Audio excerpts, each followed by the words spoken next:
Bienvenue sur le podcast de DevMania. Aujourd'hui, je vais vous parler des algorithmes. Pour beaucoup de gens, les algorithmes sont des choses compliquées d'informaticiens. D'ailleurs, si on ne s'intéresse pas au développement ou aux nouvelles technologies, il est rare de savoir ce que c'est. Pourtant, les algorithmes existent depuis des milliers d'années, donc bien avant la naissance de l'informatique.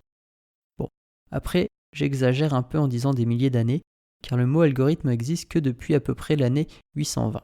Il a été créé par le mathématicien Al-Khwarizmi. Alors, je suis désolé pour la prononciation, je suis pas sûr que ce soit ça. Du coup, qu'est-ce qu'un algorithme ? Un algorithme est une méthode à suivre pour arriver à un résultat. Par exemple, si vous suivez une recette de cuisine, vous suivez un algorithme. Pourquoi une recette est un algorithme ? Eh bien parce que vous suivez un processus. Pour faire un gâteau, il faut battre les œufs, ajouter la farine, le beurre et j'en passe. De plus, il faut effectuer les actions dans l'ordre, sinon vous n'aurez pas le résultat attendu. Et à chaque fois que vous voulez avoir exactement le même gâteau, vous devez suivre scrupuleusement la recette. En fait, depuis que vous êtes tout petit, vous effectuez des algorithmes. Et un exemple quotidien que vous faites tous les jours, sauf si vous vivez en pyjama et en ermite, si vous portez des chaussettes, vous les mettez avant vos chaussures. C'est peut-être absurde, mais cela est un algorithme aussi. Bon, rien ne vous empêche de mettre la chaussette au-dessus de votre chaussure, mais si vous sortez, on va sûrement vous regarder bizarrement. Mais alors pourquoi aujourd'hui on parle uniquement des algorithmes pour l'informatique ? Tout simplement parce que l'informatique permet de résoudre des problèmes. À votre avis, pourquoi les premiers ordinateurs ont été construits ? Juste pour faire des gros calculs répétitifs, donc suivre un algorithme. Et quand on regarde bien, un ordinateur ne fonctionne qu'avec des algorithmes. Par exemple, dans son fonctionnement, l'ordinateur pour exécuter un programme va lire une ligne de votre programme et l'interpréter. Il suit donc une méthode pour arriver à un but qui est de lire le programme pour vous afficher le contenu ou faire une action. De même, si on regarde Google Maps et son service d'itinéraire, l'application va devoir trouver le meilleur itinéraire à vous proposer. Dans sa version la plus basique, l'algorithme est très simple. Il va chercher tous les trajets possibles pour aller d'un point A à un point B et comparer le temps de trajet moyen pour vous donner le meilleur résultat. Cela est un exemple vulgarisé. Si le sujet vous intéresse, je vous conseille de regarder les algorithmes de parcours d'arbres.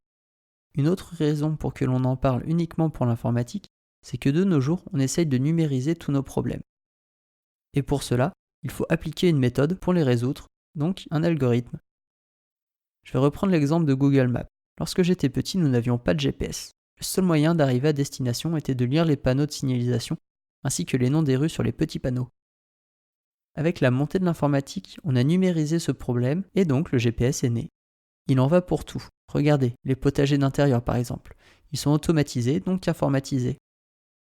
Le potager est réglé pour allumer les lampes au moment où la plante en a le plus besoin, et il en est de même pour l'arrosage. Il y a aussi un algorithme derrière ça. Celui de l'arrosage est basique. En entrée, il y a les données du capteur qui regarde l'humidité de la terre. Si la terre n'est pas humide, on arrose jusqu'à atteindre un certain niveau d'humidité. En fait, les algorithmes de la vie courante sont tellement banals que nous n'y faisons même plus attention. Et la montée de l'informatique nous permet de redécouvrir ce mot. Parlons un peu plus de la technique en termes de code. Un algorithme, c'est une fonction.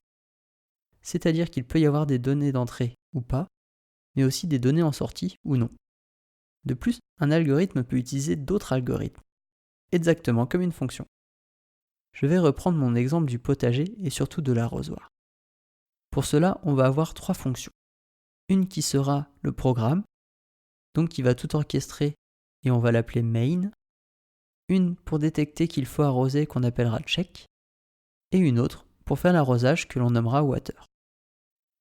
La fonction main n'aura ni données d'entrée ni données de sortie. Elle appellera dans un premier temps la fonction check afin de savoir s'il faut arroser ou pas. Si c'est le cas, elle appellera la fonction water et dans le cas contraire, on ne fera rien. La fonction check ne prendra pas de paramètres en entrée. Par contre, la fonction va faire l'action de chercher la valeur du capteur et retournera l'information de s'il y a besoin d'arroser en comparant la valeur du capteur avec la valeur théorique d'humidité pour laquelle il faut arroser. Si la valeur du capteur est inférieure, on renvoie oui, sinon on renvoie non. La fonction water, elle ne prend pas de paramètres et n'en retournera pas. Sa seule utilité est de faire une action qui est d'arroser. Cela est un algorithme très simple et de nos jours on parle surtout d'algorithmes compliqués.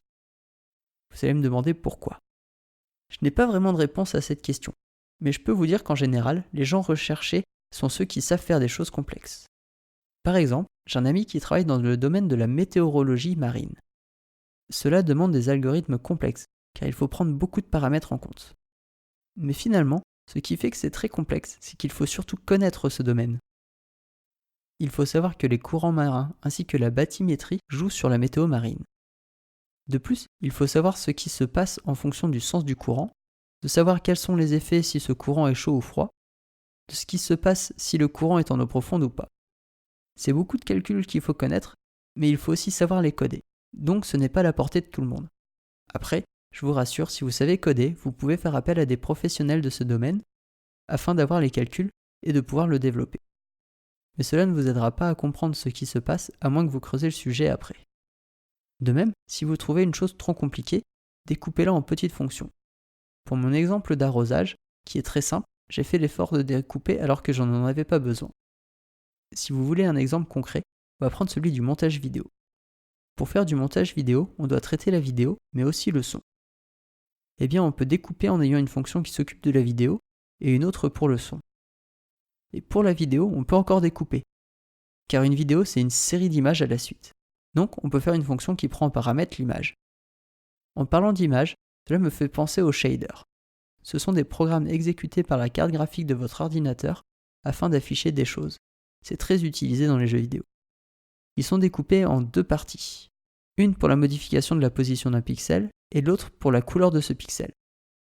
D'ailleurs, le fait de découper les algorithmes est ce que fait l'intelligence artificielle. En fait, l'intelligence artificielle n'est rien d'autre qu'une succession d'algorithmes. Et je vais sûrement me faire insulter, mais actuellement pour moi c'est du vent. Ce n'est rien d'autre qu'un algorithme compliqué et surtout spécialisé dans une tâche.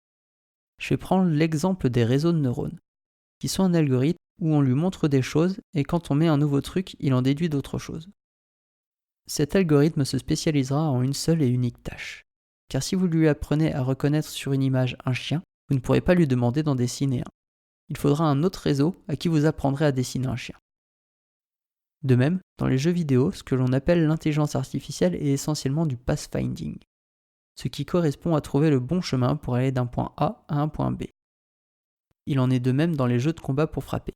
Il suffit de regarder si le joueur est assez près et surtout s'il est devant nous.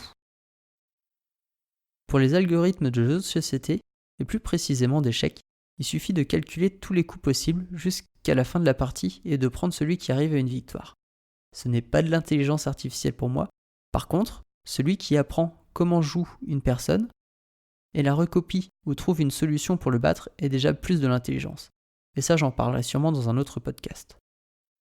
Ce podcast arrive à sa fin. Vous pouvez trouver l'intégralité de mes podcasts sur iTunes, YouTube et mon site dev-mania.fr.